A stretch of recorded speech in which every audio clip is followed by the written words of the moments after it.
This isn't just a video, it's a reminder of who you're becoming.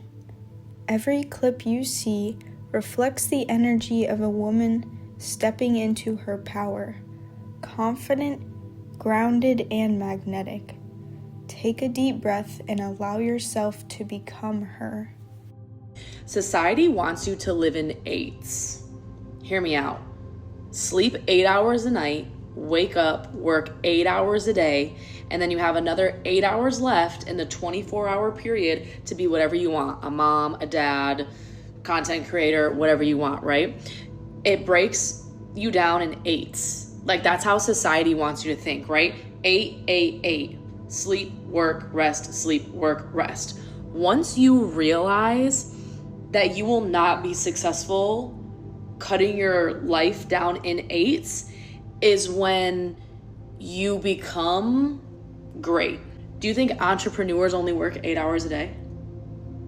No. Do you think I only work 8 hours a day? I work all day and all night. I've been working since 9 o'clock this morning. It's 8:23 p.m. I don't work in 8s. I've never worked in 8s.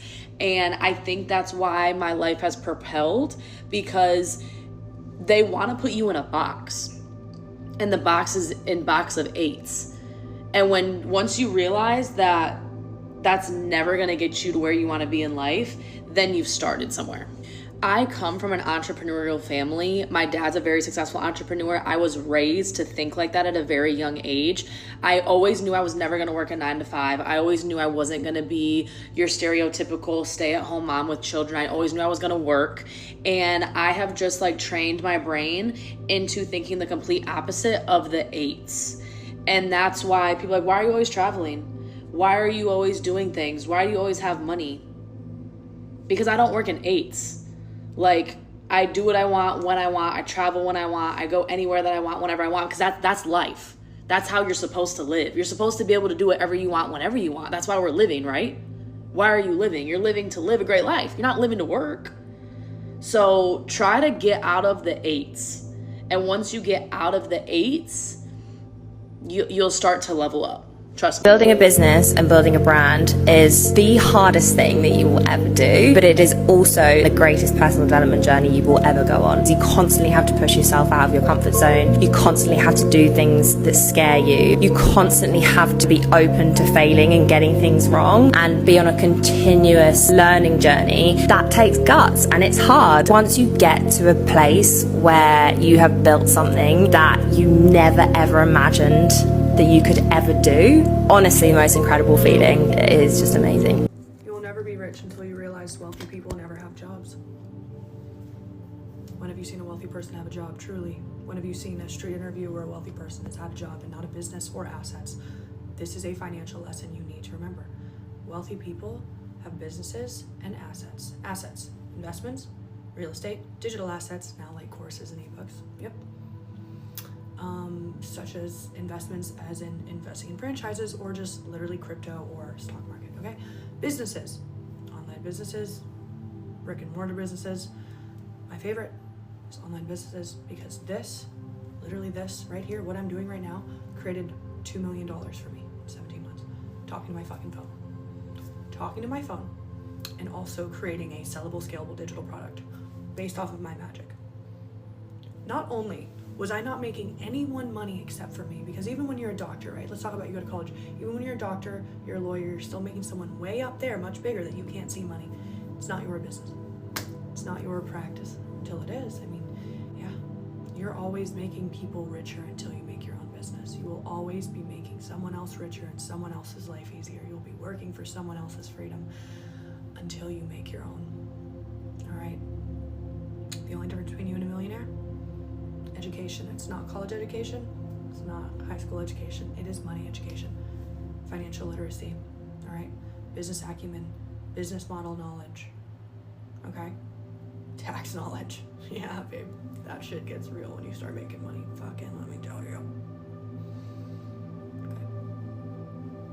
If you want to stick on this side of TikTok, please follow me and comment if you like this video. Because I literally woke out of fucking bed at 3 a.m. when I realized I can't believe how many people are still being lied to and still working their lives away. And I've been taking for granted my freedom but I do whatever I want every fucking day. And also my investments just made me $30,000 this week, just from money that I made, that I got to put away to make me more money. That's financial literacy, by the way. You can't do shit with investing until you have money, though. So don't try and get fucking all up in there until you make some money, all right? Digital products, personal branding, and learning how to utilize AI to 10 times all of it, all right? We're launching a product soon, but, you know, even if you never see this video again, please know, AI is the future.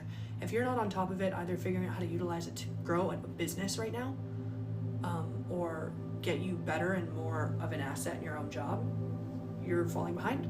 2, personal brand, Forbes literally said, is the biggest, like a strong personal brand will not be replaced by AI. This is a personal brand, build this. And financial freedom is this, it's your phone now. All right, sales is marketing. It's not a job.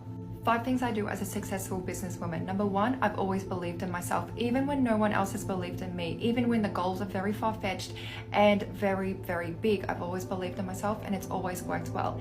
Number 2 is saying no to anything that does not bring value to your future or value to your present. Number 3, I'm very careful with my time. I'm very busy running a family, running a business and running investments. So I don't have time for small talk or anything that doesn't bring value to my life.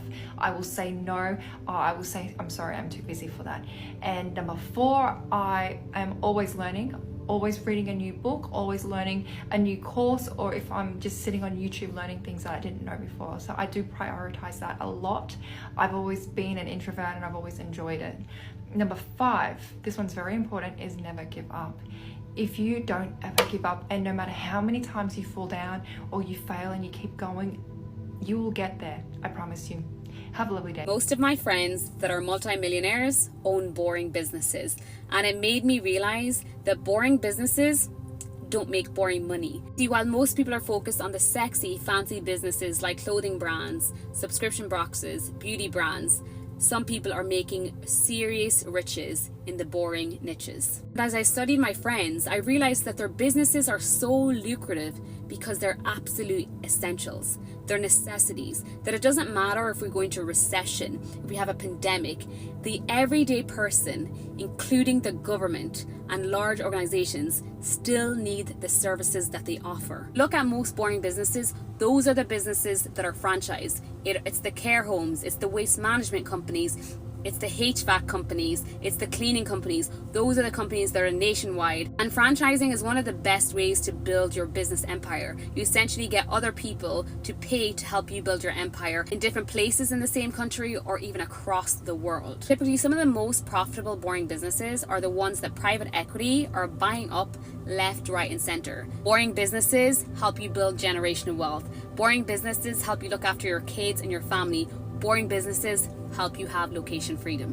What's crazy is most of my friends who own those boring businesses now own the sexy businesses. They own the lounges, the restaurants, the clothing brands, but it all was because of the birth of the boring business. If they started the sexy businesses first, they probably would never have made it because it's too volatile. So please do not be embarrassed when people slate you for building such companies. It could be a cleaning company and saying, oh my gosh, you own a cleaning company, because you and I both know the money isn't boring. As a woman, unless you come from money, you need to make it your life's mission to make as much money as humanly possible. You need to make it your life's mission to get rich. You don't have a choice.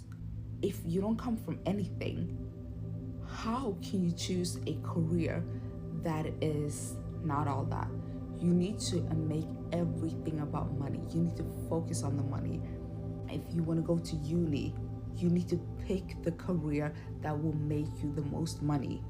That's what you should be focusing on, nothing else. You don't focus on, oh my God, I like this shit. No, focus on the money. Follow the money, and that's it. Men always focus on the money, and us women, we're just not doing that. And then we just wonder why we're behind when it comes to the money and everything. Honestly, I'm so happy that the women in my generation are really like going after the money. They can see that it's possible for them, because it is possible for them. Go after the money and don't let anyone shame you. I built a multi-million-dollar wellness brand, and these are the 5 things I recommend all entrepreneurs do at the beginning of their business. Number 1 is launch fast and iterate. This is like startups 101. And let me tell you, when we were about to launch Array, we got our packaging back and it was nowhere near what I wanted the color and the label to look like. It was a printing error. And we had a choice at that point to start all over and delay our launch until months, until everything was perfect, or just go to market with exactly what we had. We chose to do the latter, and it was the best decision we made. Getting to market quicker was the best decision we made because we were able to get out there with a minimum viable product, and then we were able to put more and more money into things like our branding, our website, and all of the things that make a brand sexy. But at the end of the day, just getting out there and getting consumer feedback was the most valuable thing we did.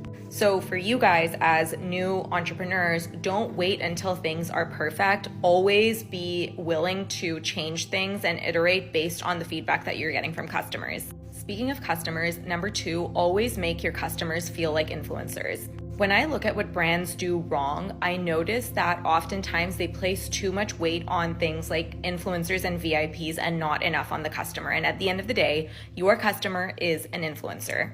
So from a practical application standpoint, what this means is to ensure that you are doing things for the customers that you would otherwise do for an influencer. So things like ensuring they are included in your PR mailers, ensuring you're doing community events, making sure that you're doing things to constantly make them feel special, whether you're in DMs or emails, and noticing who are your high touch point customers and what can you do to make their day a little bit better. So as an example, when we launched Array, at the beginning, Nish and I would personally go and deliver product on his motorcycle to customers who lived within our area. It allowed us to really get to know them. And to this day, those people are still customers. This is 4 years in. Next, when you're just starting out, ensure that you're gifting your product heavily.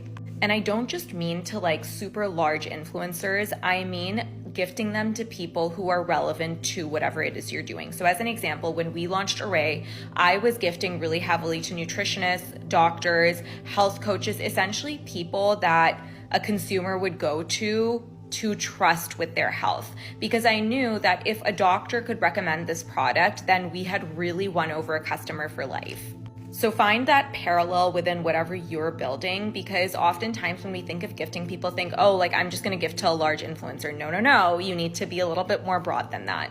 And also gifting includes your customers. So again, as I mentioned, if you notice like really high touch point customers who are buying from you over and over again, they are sending these like really kind DMs and messages, ensure that you're gifting to them as well, and ask like, can I gift to you and like your best friend or your mom? Like I'd love to send you a product. Make them feel like they are included in your marketing initiatives.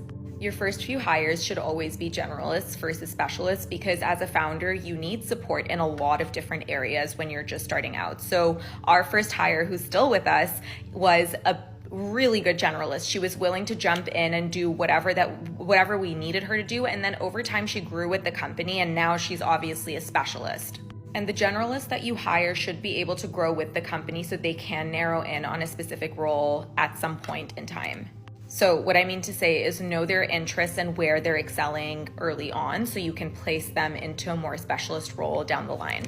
And lastly, focus on the 3 things that will make the biggest impact. So at any given moment within a business life cycle, I think that there's specific things that you can really focus on and master before you move on to the next thing.